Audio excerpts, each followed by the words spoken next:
Akraba ziyareti için gittiği Doğu Türkistan'da haksızca tutuklanan ve Çin'in toplu eğitim kamplarında 8 ay tutulduktan sonra Kazakistan yetkililerinin girişimleriyle serbest bırakılan Kazakistan vatandaşı Ömer Bek, bu kamplarla ilgili yeni bilgiler paylaştı. Ömer Bek'e göre Çin usulü Nazi kamplarında tuvalet eksikliğinden dolayı insanlar tuvalete gidemiyor ve hastalanıyor. Kendisine de bu kamplarda hastalık bulaştığını ve şu anda hastanede tedavi görmekte olduğunu dile getiren Ömer Bek, bu kamplarda insanların istediği zamanda tuvalete gitmek için izin alamadığını söyledi. Dünya Uygur Kongresi Genel Başkanı Dolkun İsa, Küresel Güvenlik Konferansı'na katılmak için Münih'te bulunan Başbakan Binali Yıldırım ile görüştü. Dolkun İsa'nın Uygurların son durumu hakkında bilgiler içeren bir raporu Başbakan'a teslim ettiği bildirildi. Güney Kore vatandaşları Çin Devlet Başkanı Xi ile Kuzey Kore lideri Kim Jong-un'u böyle protesto etti.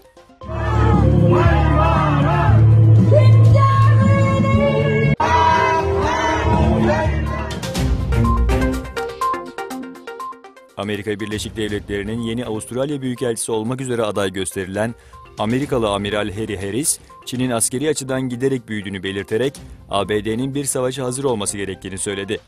Çin'in Güney Çin Denizi'ne hükmetme niyetinin apaçık olduğunu söyleyen Harris, "Bunu görmezden gelerek kendimizi tehlikeye atıyoruz." dedi. İsrailliler Netanyahu'yu istifaya çağırdı. İsrail'de göstericiler polis tarafından rüşvet almakla suçlanan Benjamin Netanyahu'yu istifaya çağırarak protesto etti. Kazakistan bilişim teknolojileri ve robotik konusunda önemli çabalar göstermeye devam ediyor. Kızılorda Devlet Üniversitesi öğrencilerinin oluşturduğu robot tasarım bürosu, ilk robotları olan robot köpek çalışmasını tamamladı.